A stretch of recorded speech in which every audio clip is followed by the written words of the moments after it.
जय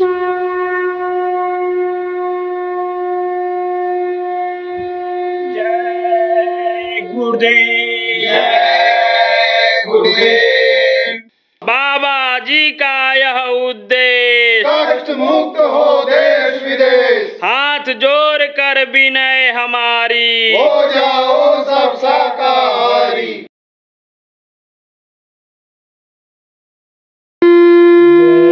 जय गुरुदेव।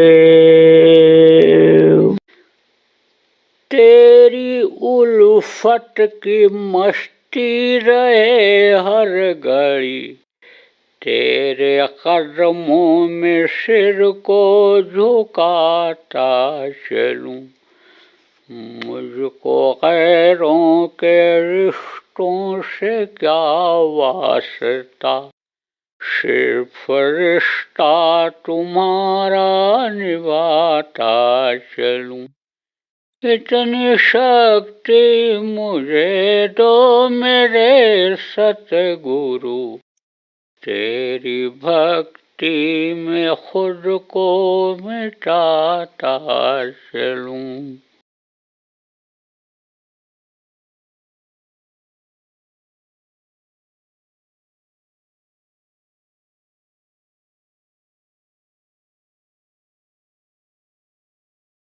आपकी दोस्ती विदेश में रहने वालों से हो जाती है।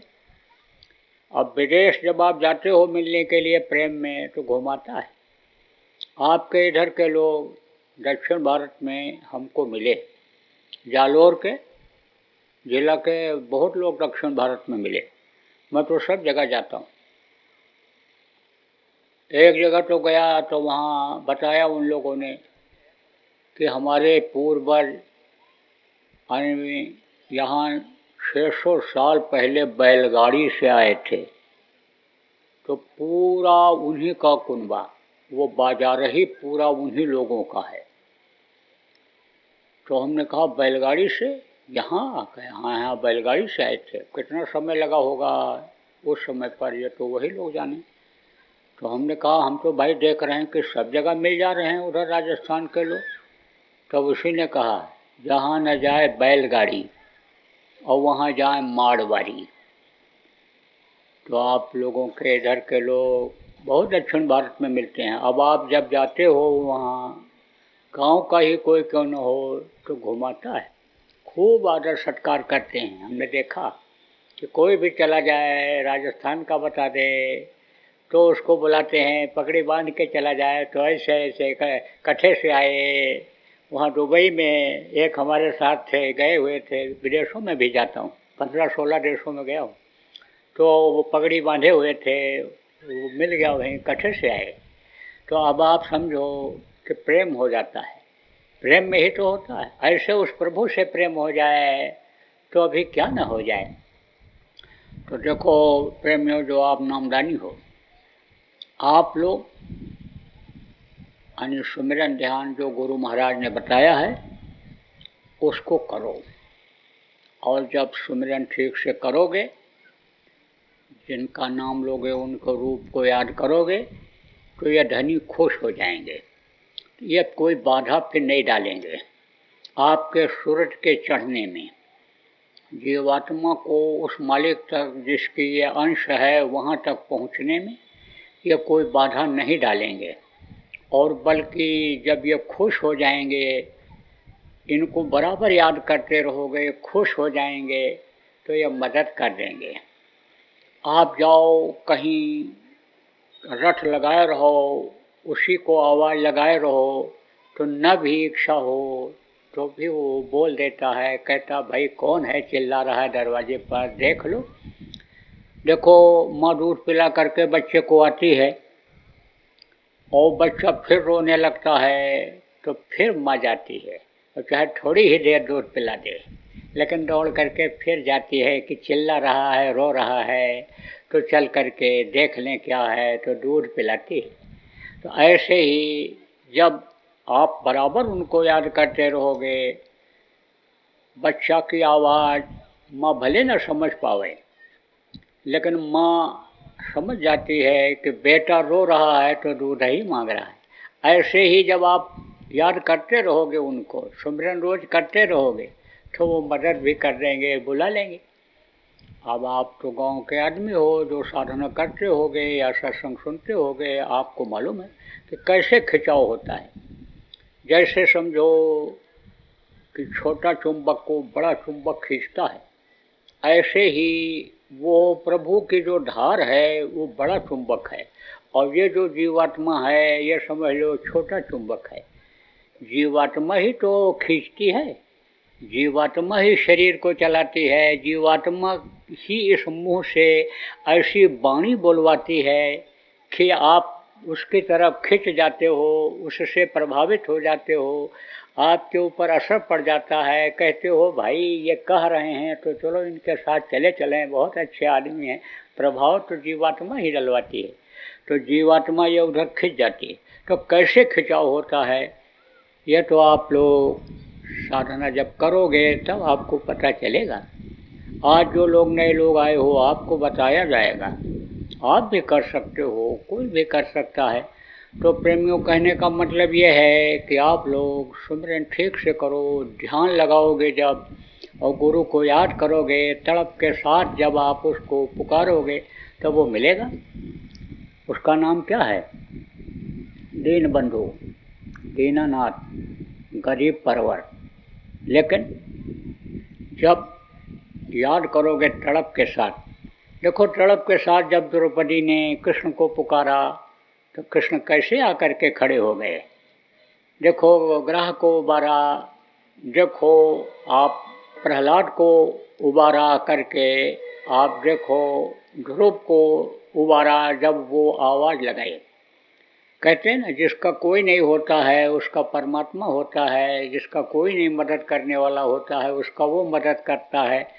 कोई न कोई बहाने से किसी न किसी तरीके से आ जाता है और उन्हीं का इतिहास बन जाता है, उन्हीं की किताबें बन जाती हैं, धार्मिक ग्रंथ बन जाता है। तो आप प्रेमियों समझो कि आवाज़ जब लगाओगे मन लगा करके, देखो मन तो एक ही है, अब जिधर लगाओगे उधर ही जाएगा और इस शरीर को भी उधर ही ले जाता है। तो थोड़ी देर दुनिया की तरफ से मन को हटा करके उसकी तरफ लगाओगे तो मदद करेगा।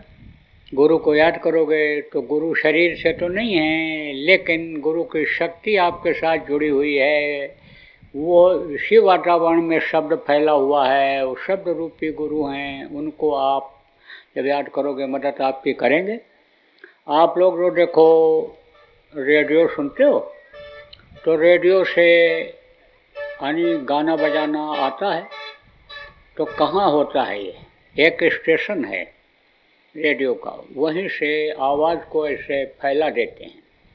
अब आप जो भी स्टेशन लगाओगे वो पकड़ेगा।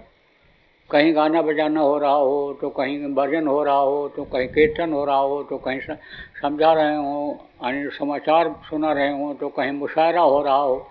स्टेशनों से सब कुछ होता रहता है और वो उसको पकड़ता है। ऐसे ही ये जो दुनिया फैली हुई है ये एक ताने बाने की तरह से है। जैसे ये कपड़ा है, इसमें एक तरफ से ऐसे ताना है, दूसरी तरफ से बाना है। अब इसमें देखो तो जब ये इकट्ठा नज़दीक हो गया है तो अब दिखाई नहीं पड़ता है, इसी को अगर फैला दिया जाए तो ताना बाना इसमें सब दिखाई पड़ने लगता है। ऐसे ही ये सब फैला हुआ है। अब जिस आवाज़ को आप पकड़ना चाहो वो आवाज़ आपको मिल सकती है, लेकिन हर आवाज़ को आप समझ नहीं सकते हो, जान नहीं सकते हो। तो किसको जानते हो? गुरु को जानते हो। गुरु ही बताते हैं रास्ता, हर तरह की चीज़ों का बताते हैं। जैसे विद्या पढ़ाते हैं, जैसे नाम रखते हैं, जैसे माता पिता को गुरु बताया गया, दूध पीना, रोटी खाना, टट्टी पेशाब करना सिखाते हैं, ऐसे ही आध्यात्मिक ज्ञान कराने वाले गुरु होते हैं। तो जब उनकी आवाज़ आप उनको जानते हो, उनकी आवाज़ पहचानते हो, उनकी आवाज़ जब मिल जाएगी आपको अंदर में और उनका रूप आपको दिखाई पड़ जाएगा, तब तो वो आपको सबकी पहचान बता देंगे। इसीलिए संत मत में कहा गया कि गुरु का ध्यान कर प्यारे, बिना इसके नहीं छूटना। गुरु का ध्यान पहले करना चाहिए। गुरु ब्रह्मा गुरु विष्णु कहा गया, गुरुदेव महेश्वरा, गुरु साक्षात परब्रह्म। देखो क्यों कहा गया, गुरु को परमात्मा क्यों कहा गया? क्योंकि उनकी आत्मा उस परमात्मा तक पहुंच जाती है, और जब पहुंच जाती है तो पूरी ताकत उनके अंदर उस परमात्मा की आ जाती है। जैसे बर्फ़ के ऊपर हाथ कोई रखे, थोड़ी देर रखे रहे तो ठंडा हो जाता है, और कोई दूसरा उसको छुएगा तो कहेगा अरे हाथ है कि बर्फ़ है, बिल्कुल बर्फ़ जैसा लगता है। ऐसे सोई जाने ते रेव जनई, और जानत तुम्हें तुम्हें हो जाई। तो देखो प्रेमियों, ज़्यादा समय आपका नहीं लूँगा, अभी तो आपको जो नए लोग आए हो नामदान भी देना है, तो आपको ज़्यादा समय नहीं लूँगा, लेकिन आपको ये ज़रूर बताऊँगा जो पुराने लोग हो, कि आप लोग अगर ध्यान भजन सुमिरन न कर रहे हो तो करना शुरू कर दो, तब इस मानव मंदिर का मतलब समझ पाओगे, और तब धन आपको, जो आपके अंदर खजाना भरा हुआ है, वो धन आपको फिर प्राप्त हो जाएगा। और वो धन जब आपको मिल जाएगा तब इस धन की कोई कीमत नहीं रह जाएगी। वो था ना, कौन? वो था आपके इब्राहिम आदम बादशाह। तो कबीर साहब के यहाँ गया था, बहुत दिन तक रहा, और कबीर साहब के यहाँ सेवा किया छोटी से छोटी। लोग कहते थे कि तुम सेवा न करो, बादशाह हो, हम लोग हैं करेंगे। तब कहता था कर लेने दो सेवा, हमने बहुत पाप किए हैं और सेवा से पाप करते हैं। हमने तो इन हाथों से बहुत लोगों को मारा है, लड़ाई में काट दिया है, ये हमारे हाथ काट देने लायक हैं, तो हमको इससे इतनी सेवा कर लेने दो कि हमारी हाथ की रेखाएं घिस जाएं। अब आप ये सोचो कि सेवा करने से फिर क्या मिलता है।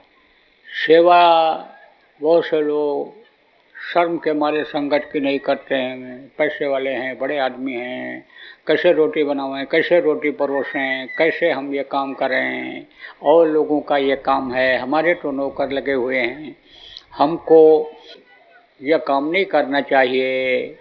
लेकिन जो सेवा का मतलब समझ जाते हैं वो सब काम करते हैं। जिनके नौकर काम करते हैं घर में, पानी पिलाते हैं, वो दूसरों को पानी पिलाते हैं। जिनकी गाड़ी ड्राइवर चलाता है वो संगत की गाड़ी चलाते हैं, प्रेमी की गाड़ी चलाते हैं, वो समझो कि गुरु की गाड़ी चलाते हैं। तो अब आप ये समझो सेवा का बड़ा महत्व होता है, बहुत महत्व होता है।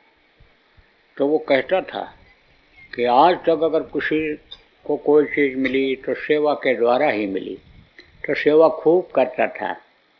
लेकिन अहंकार अंदर तो इस बात का कभी कभी आ जाता था कि मैं बादशाह हूँ।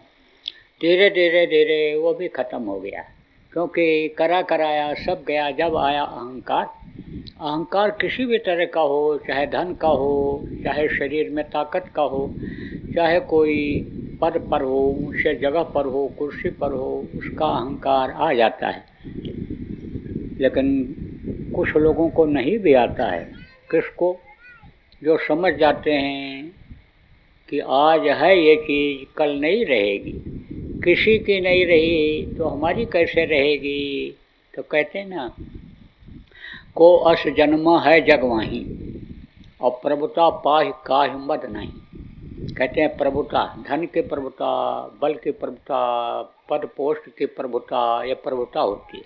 तो कहते हैं ये आती है तो अहंकार आ जाता है। लेकिन किसको नहीं आती है? जो समझे प्रभुता परछाई, और प्रभुता पाहि ताहि मद नहीं, जो इसको परछाई समझे। परछाई किसी की होती है? किसी की नहीं होती है। परछाई की कोई कीमत नहीं होती। ऐसे जो इसको परछाई समझ लेते हैं कि आज है कल नहीं है। परछाई कब बनती है? परछाई आप ये समझो कि सुबह के समय बनती है और शाम के समय ज़्यादा बनती है, और जब सूरज ऊपर आ जाता है तब परछाई नहीं बनती है। तो ऐसे ही समझ लो कि परछाई अंधेरी रात में नहीं बनती है, उजाली रात में बनती है। अंधेरा आता है, उजाला आता है, रात आता है, दिन आता है। तो ये तो क्रम है, ये तो नियम है प्रकृति का। तो जो समझे प्रभुता परछाई, उसका अहंकार खत्म हो जाता है। जब इस बात का उसको भान ज्ञान हो गया कि ये है अहंकार नहीं करना चाहिए, तो अहंकार भी खत्म हो गया। तो जब अहंकार खत्म हो जाता है, मोह खत्म हो जाता है, मोह तो वहीं खत्म हो गया राजपाट से, जब कबीर साहब के यहाँ वो रहने लगा। और आप ये समझो, जब कोई चीज़ सामने रहती है, जैसे कोई भूखा हो तो उसके सामने जब भोजन आएगा तब उसकी खाने की इच्छा होगी, नहीं सामने आता है तब तक काम करता रहता है, लेकिन जब आ जाता है सामने भोजन भूखे के तो रोक नहीं पाता है, कहता रुक जाओ खा लें तब काम करेंगे। ऐसे ही जब घर छोड़ के चला गया, गृहस्थी औरत बच्चों को छोड़ के गया, तो काम की वासना भी उसकी नहीं के बराबर हो। काम क्रोध अब किस पर करे, जब सब उससे बड़े थे वो अपने को छोटा मान रहा था, तो क्रोध भी धीरे से कम हो गया। काम क्रोध लोभ मोह या अहंकार ये जब खत्म हुआ, ढीले पड़े, कम हुए, तब दीक्षा मिला, नाम मिला और नाम की कमाई किया। नाम की कमाई करके और फिर गुरु का आदेश जब मिला कि अब तुम बलख वापस चले जाओ, तो वापस हो गया। लेकिन फिर उस गद्दी से मोह उसका खत्म हो चुका था और गया नदी के किनारे, वहीं पर भजन इबादत करने लगा। जो गुरु ने नाम दिया था, मंतु भजो गुरु का नाम, गुरु ने जो नामदान दिया था, नाम की कमाई करने लगा। तो आज की तरह से उस समय कपड़े तो थे नहीं, शान शौकत तो ऐसी थी नहीं, एक कपड़ा बनवा लेता था आदमी, जब फट जाता था, बहुत ही फट जाता था, तब उसको छोड़ता, दूसरे कपड़ा को बनवाता, और वो फटता तो पहले फटे हुए कपड़े को वो पैंच लगाता था, तो गुदड़ी सिल रहा था, पैंच लगा रहा था गुदड़ी पर। तो उसका वजीर गया उधर घूमता हुआ, तो देखा फकीर बैठा है। तो साधु महात्मा फकीरों से मिलने की बड़ी इच्छा पहले के समय में रहती थी, और उस समय पर लोग सिद्धि करके ही फिर साधु वेश को धारण करते थे, या सिद्धि के लिए जब जाते थे और प्राप्त कर लेते थे भेष को तभी पहनते थे, नहीं छोड़ देते थे। अब तो कोई भी इसको पहन ले, लेकिन फिर भी आप देखो साधु महात्माओं के प्रति, मंदिर मस्जिद गुरुद्वारों के प्रति अब भी लोगों को श्रद्धा है। समझ भले न पावें, लेकिन श्रद्धा अब भी है, प्रेम थोड़ा बहुत अब भी है। धार्मिक लोग हैं, धार्मिक अगर न रहें तो गांव खत्म हो जाए, आप समझो कस्बा खत्म हो जाए, देश खत्म हो जाए, धार्मिक के रहना जरूरी होता है। तो धर्म तो अभी भारत में खूब है। तो आप ये समझो प्रेमियों कि देखा उसने वजीर ने कि कोई फकीर बैठा हुआ है, तो कहा चलो कदम पोशी कर लें। गया तो मतलब किया घुटना टेक करके, लेकिन जब नज़दीक से देखा तो कहा ये तो बादशाह इब्राहिम है। तो कहा बादशाह इब्राहिम? बोले हाँ। तो कहा मैं आपका वजीर हूँ और आपके जाने के बाद मैंने मुसीबतें झेली, पूरी इल्म आपकी हमको नहीं मिली थी, जैसे आप राज्य को अपने चलाते थे, लेकिन बामुश्किल मैंने राज्य को चलाया। और यह तालीम मुझको थी कि बच्चों की परवरिश कैसे की जाती है। तो आपके बच्चों की परवरिश मैंने अपने बच्चों की तरह से ही किया, पढ़ाया लिखाया, उनको योग्य बनाया और राज्य का बहुत सा काम सौंपा। लेकिन राज्य का काम चलते हुए हम आपको एक बार उस बादशाह की गद्दी पर बैठा देखना चाहते हैं और आपका वजीर बनने का एक बार फिर सौभाग्य प्राप्त करना चाहते हैं। हमारी खुश नसीबी होगी कि एक दफ़ा आप उस गद्दी पर चल करके बैठ जाओ और मैं आपको बादशाह के रूप में देख लूँ। तो उन्होंने क्या किया, इब्राहिम, वो जो सुई थी सिलाई कर रहे थे उसको फेंक दिया नदी में और बोले कि तू हमारी सुई ला दे। तब मैं इसका जवाब दूंगा। बोला आप हमको मौका दीजिए। वैसी ही सुई मैं लाखों की संख्या में ला करके आपके सामने इकट्ठा कर दूंगा। बादशाह बोला कि नहीं, हमको तो वही चाहिए, जो सुई मैंने फेंकी है वही सुई हमको चाहिए। बोला वो सुई कैसे मिलेगी, वो तो नदी में गिर गई, खोजने पर नहीं मिलेगी, जाल डालेंगे, जाल में भी नहीं फंसेगी, सुई नहीं आएगी, ये तो हमारे लिए नामुमकिन है, नहीं हो सकता। तब ध्यान लगाया और सुई एक मछली मुंह में लेकर के ऊपर आ गई और बोला इब्राहिम जा लिया। वो मछली आ गई लेकर के। बोला देखा तूने, देखा तू पूरा राज्य करता रहा, वजीर ही बादशाह हुआ करता था। कब, जब बादशाह नहीं रहा करते थे, वही पूरा काम देखता था, पूरी पावर रखता था वो। तो कहा कि तेरे अंदर ये शक्ति नहीं थी और मेरे अंदर वो शक्ति, वो ताकत आ गई, तो अब इस तेरे गद्दी को और बादशाहियत को हम क्या करें, इसकी क्या कीमत हमारे लिए। तो प्रेमियों, एक ही साधे सब साधे, सब साधे जाए, सब साधे सब जाए, एक अगर वो आपको मिल जाए तो उसी से सब काम बन जाएगा। तो इसी के अंदर ही मिलेगा। आज तक जिसको मिला, परमात्मा मिला, परमात्मा का दर्शन हुआ, देवी देवताओं का दर्शन हुआ, इसी मनुष्य शरीर में ही हुआ। और कह करके गए, लिख करके गए, सुनाने का इतना समय नहीं है, लेकिन याद दिला दूँ आपको, कबीर साहब ने कहा जो तिल माही तेल है, जो चकमक में आग, तेरा साईं तुझ में जान सके सो जान। कहा कि नहीं कहा? कहा कस्तूरी कुंडल बसे मृग ढूंढे बनमाई, ऐसे घट घट राम है दुनिया देखत न। फकीर ने भी कहा अल्लाह अल्लाह का मज़ा मुर्शिद के महखाने में है, दोनों आलम की हकीकत एक पैमाने में है। ना खुदा मंदिर में देखा, ना खुदा मस्जिद में है, और शेख जिरिंदों से पूछो दिल के आशियाने में है।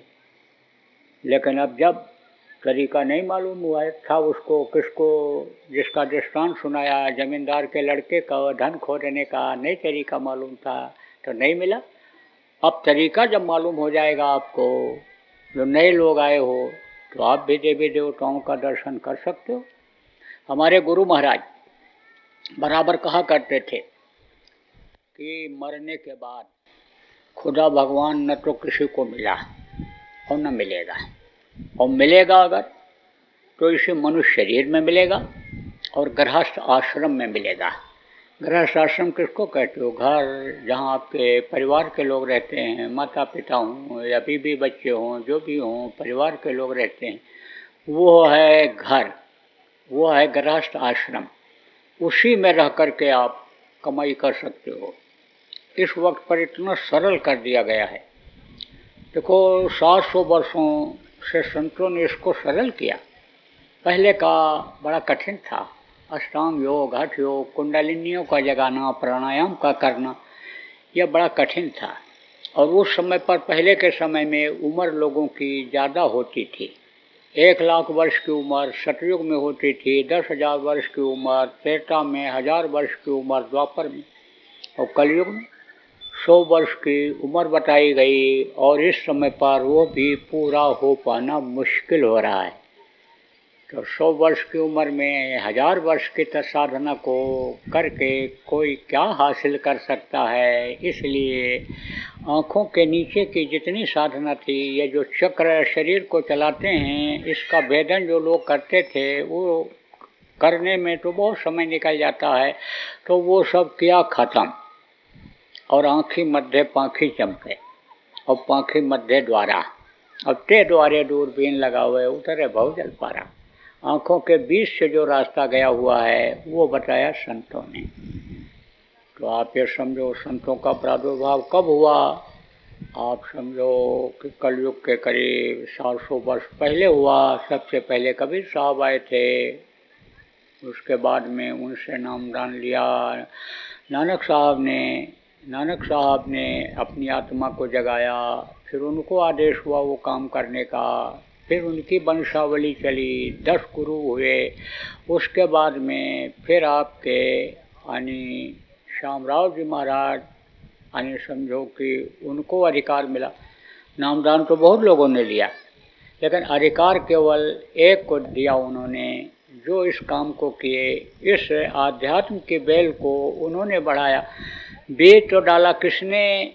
कबीर साहब ने, लेकिन यानी समझो सिंचाई करके पौधा किसने तैयार किया? इन लोगों ने किया, जिनको उन्होंने अधिकार दिया कि जाओ ये पौधा तो दिया है तुमको, अब इसको बढ़ाओ, इसमें फल लगेगा, लोग खाएंगे, तो अब तुम इस काम को करो। तो फिर ये आपके शिवदयाल जी महाराज आए, उनसे भी वो लोगों ने नामदान लिया, लेकिन उन्होंने अधिकार किसको दिया? इधर आपके यानी समझो विष्णुदयाल जी महाराज, फिर उन्होंने अधिकार किसको दिया? गोरेलाल जी महाराज। और गोरेलाल जी महाराज ने हमारे गुरु महाराज को अधिकार दिया। उन्होंने नामदान बहुत लोगों को दिया था, दादा गुरु जिनको कहते हैं, लेकिन अधिकार गुरु महाराज को दिया था। और गुरु महाराज ने फिर धीरे धीरे सरल करते करते बिल्कुल सरल कर दिया। कहा दिन में अपना खेती गृहस्थी नौकरी व्यापार का जो भी काम करते हो वो करो, शाम को बाल बच्चों के देख रेख करो, वो भी ज़रूरी है। एक दूसरे का कर्जा लेना देना भी ज़रूरी है, नहीं तो लौट 84 आया, फिर कर्जा अदा करने के लिए आना पड़ता है, तो अब ना आना पड़े, इसलिए बोले वो भी कर्जा अदा कर लो। अब ये ज़रूर है कि जब गुरु की दया हो जाती है तो 100 साल का कर्जा 1 घंटे के सपने में अदा करा देते हैं। बहुत मारा था, 10-20 लोगों को आपने मारा था और सपने में आपको थप्पड़ लग गया, घेर लिया लोगों ने, किसी ने थप्पड़ मारा, किसी ने डंडे से मारा, किसी ने मुक्के से मारा। अब आप ये समझ लो कि उसी में अदा हो गया, तो अदा करा देते हैं। तो कर्जा को आसानी से अदा करा देते हैं। घर में रहना आदमी सीख जाए, घर में ध्यान भजन करना बच्चों को कराना सिखा दे, एक यानी समझो कि वातावरण भजन का बन जाए, तो आप देखो कि यही गृहस्थाश्रम स्वर्ग जैसा हो जाए। और इसमें खींचातानी हो जाए, विचार न मिलें, खान पान अलग हो जाए, वेशभूषा अलग हो जाए, पूजा पाठ अलग हो जाए, तो खींचातानी रहेगी कि नहीं रहेगी? तो आप ये समझो प्रेमियों, लेना देना भी जरूरी होता है, नामदान दिलाना भी परिवार वालों को, नाम ध्वनि बुलवाना, भजन ध्यान पर बैठाना, ये भी जरूरी है। तो गृहस्थ आश्रम में रहो और गृहस्थ का धर्म का पालन करो। कोई भूखा दुखा आ जाए रोटी खिला दो, प्यासा आ जाए पानी पिला दो, हो सके किसी की मदद कर दो, किसी की निंदा बुराई करके उसके कर्मों को बतला दो। आप ये सब करते हुए और 22 घंटा शरीर के लिए बच्चों के लिए काम करते हुए आप 2 घंटा समय अपनी आत्मा के लिए निकाल लो। अब आत्मा क्या है? नए लोग कहोगे भाई आत्मा क्या है? आत्मा परमात्मा की है अंश, बहुत छोटा टुकड़ा है। 5 महीना 10 दिन का बच्चा जब माँ के पेट में हो जाता है तब ये उसमें डाल दी जाती है, और माँ के पेट में 9 महीने में बच्चा तैयार होता है, तब तक ये रहती है। और बाहर ये जब तक ये शरीर रहेगा तब तक ये जीवात्मा रहती है। और जब समय पूरा हो जाएगा, सबका समय निश्चित है, जब समय पूरा हो जाएगा तब ये आत्मा निकल जाएगी। अब आत्मा के लिए अगर कुछ किया, आत्मा को खुराक दिया, आत्मा को ताकतवर बनाए, तब इस आत्मा को निकालने के लिए यमराज के दूत नहीं आते हैं। जैसे आपके पास धन का बल हो, आपके पास ताकत हो, तो कमज़ोर आदमी आपसे लड़ने भिड़ने में डरेगा। आप कहते हो हमारे पास पैसा है, तो यानी समझो कि लोग हमको सलाम प्रणाम करते हैं, तो ऐसे समझिए कि सलाम प्रणाम करेंगे वो। जब आपके आत्मा के अंदर ताकत आ जाएगी, आत्मबल जब आ जाएगा, तो जो इच्छा कीनी मन माही, हर प्रताप का दुर्लभ नहीं। देखो सती सावित्री ने इच्छा ही तो किया था, पति के प्राण को वापस ले लिया। इच्छा ही किया जब हनुमान जी ने कि हमको जाना है संजीवनी बूटी लेने के लिए, तो हम पैदल ऐसे जाकर नहीं पहुंच सकते हैं, उड़ कर जाना पड़ेगा। तो हमारा शरीर छोटा हो जाता तो हम उड़ जाते, क्योंकि छोटी ही चीज़ उड़ती है। आप देखो, पानी ऊपर से गिरता है पहाड़ों के ऊपर, ठंडी रहती है, बर्फ़ बन जाता है, तो बर्फ़ उड़ पाता है? जब सूरज निकलता है, बर्फ़ पिघलता है, नदी में पानी आता है, समुद्र में जाता है, सूरज की किरणें पड़ती हैं, वही पानी भाप बनता है तो उड़ जाता है ऊपर। ऐसे ही हल्की चीज़ ही उड़ती है। आप कहो कि ये जो पतंग है उसी आकार का लोहे की चद्दर काट करके हम पतंग बनाएंगे तो उड़ पाएगा? कागज़ है तो उड़ जाता है, खींचते रहो डोरी उड़ती चली जाती है। ऐसे ही इच्छा किया उन्होंने, उड़ करके पहुंच गए, लेकिन देखा कि पहचान में नहीं आ रही है संजीवनी। तो कहा लाओ अब पहाड़ उठा के लेके चलें, वहीं खोज लेंगे वैद्य जी। तो अब पहाड़ उठाने के लिए ताकत चाहिए, वैसा शरीर चाहिए। इच्छा किया उन्होंने, तो इच्छा किया तो भारी भरकम शरीर ताकतवर हो गया और उठा लिया पहाड़। तो बोले अब उड़ेंगे कैसे? तब फिर कहे पहाड़ भी छोटा हो जाए। इच्छा किया कि छोटा हो जाए पहाड़, हम भी छोटे हो जाएं, उड़कर पहुंच जाए। तो जो इच्छा पहले के समय में आदमी करता था, उसकी वो इच्छा पूरी हो जाती थी। तो ये जो जीवात्मा है, ये जब ताकत में अपनी आ जाती है, पावर में आ जाती है, तब आप ये समझ लो कि इसके अंदर, शरीर के अंदर ही शक्ति आ जाती, पैदा हो जाती। क्योंकि जीवात्मा ही शरीर को चलाती है। ये यहाँ बैठी हुई है और शरीर में चक्र हैं, या आपके कंठ चक्र है, हृदय चक्र है, नाभि चक्र है, इंद्रिय चक्र है, गुदा चक्र है। ये चक्र इस शरीर को चलाते हैं। 72,000 नसें हैं, इन नसों से ये शरीर चलता है।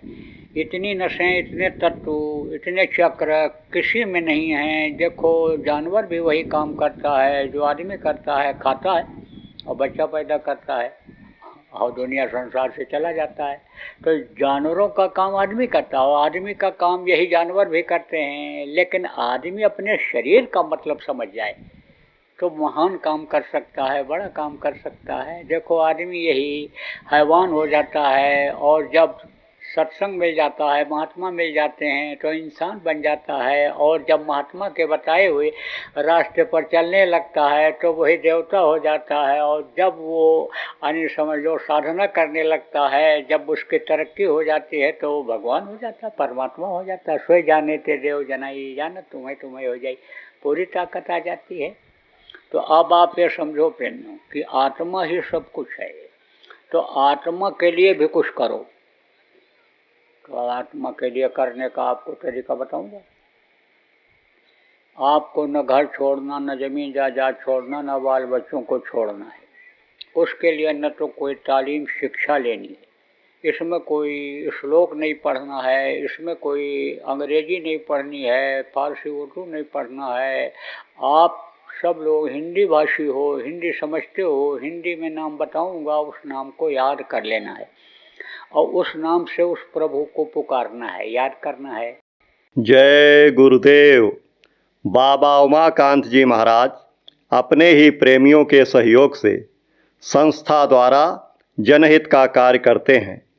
किसी भी व्यक्ति, संस्था व सरकार से कोई भी चंदा, चुटकी व अनुदान नहीं लेते और किसी भी तरह का व्यापार भी नहीं करते।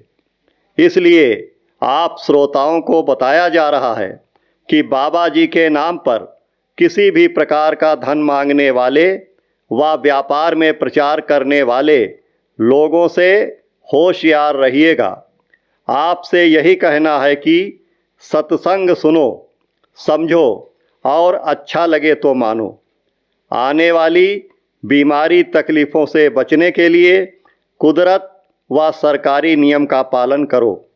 आपके सुझाव के लिए व्हाट्सएप नंबर 9575600700। जय गुरुदेव, जय गुरुदेव। जय गुरुदेव, जय गुरुदेव।